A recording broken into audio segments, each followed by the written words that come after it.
যেমন করে সুযোগ বুঝে কিছু ব্যবসায়ী অযথা দ্রব্যমূল্য বৃদ্ধি করে চলছে, ঠিক তেমন ভাবে কিছু গাড়ি চালকও অহেতুক ভাড়া চাইছেন যাত্রীদের কাছে। ঠিক এমনই এক দৃশ্য আমরা আপনাদের কাছে তুলে ধরার চেষ্টা করব মাতাবাড়ি যাওয়ার পথে এক অটো চালকের।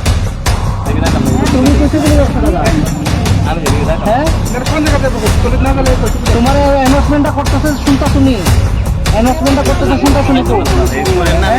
সাধারণ মানুষের এখন বিভ্রান্তি করো না, বিপদ সবাই আছে ভাই, এখন সবাই মিললে ফাইট করতে লাগবে, ঠিক আছে? তুমি 50 টাকা রেট বলে নির্ধারিত হয়েছে, 50 টাকা নিয়ে যাও না, তুমি 100 টাকা দিতে চাই। আমরা দেখতে পেলাম যে এই অটো চালকটি ভাড়া 50 টাকার জায়গায় 100 টাকা চাইছিলেন যাত্রীদের কাছে। আমরা নিউজ 8-এর পক্ষ থেকে সকলকে আবারও এটাই জানাতে চাইবো যে অযথা অহেতুক ভাড়া বা দ্রব্যমূল্য আপনারা দেবেন না, এবং যারা এমনটা করবেন বা এমন অহেতুক ভাড়া অথবা দ্রব্যমূল্য চাইবেন তাদের বিরুদ্ধে কঠোর আইনত ব্যবস্থা নেওয়া হবে, এমনটাই কড়া নির্দেশ দেওয়া হয়েছে প্রশাসনের পক্ষ থেকে। Bureau report, Tripura news 8। তুমি কইছো বলে তোমার অ্যানাউন্সমেন্টটা করতেছে শুনতা শুনি, অ্যানাউন্সমেন্টটা করতেছে শুনতা শুনি তো। সাধারণ মানুষের এখন বিভ্রান্তি করো না, বিপদ সবাই আছে ভাই, এখন সবাই মিললে ফাইট করতে লাগবে, ঠিক আছে?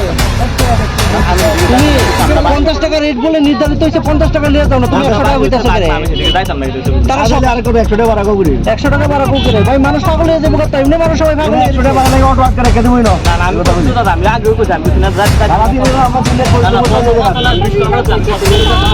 সবাই একসাথে মিললে প্যানিক করো না দাদা, আমরা নতুন তো একটু সাহায্য করেন। আমরা সারাদিন আগে চলে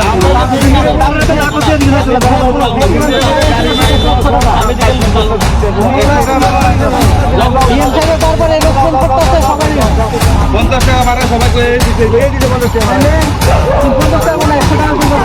টাকা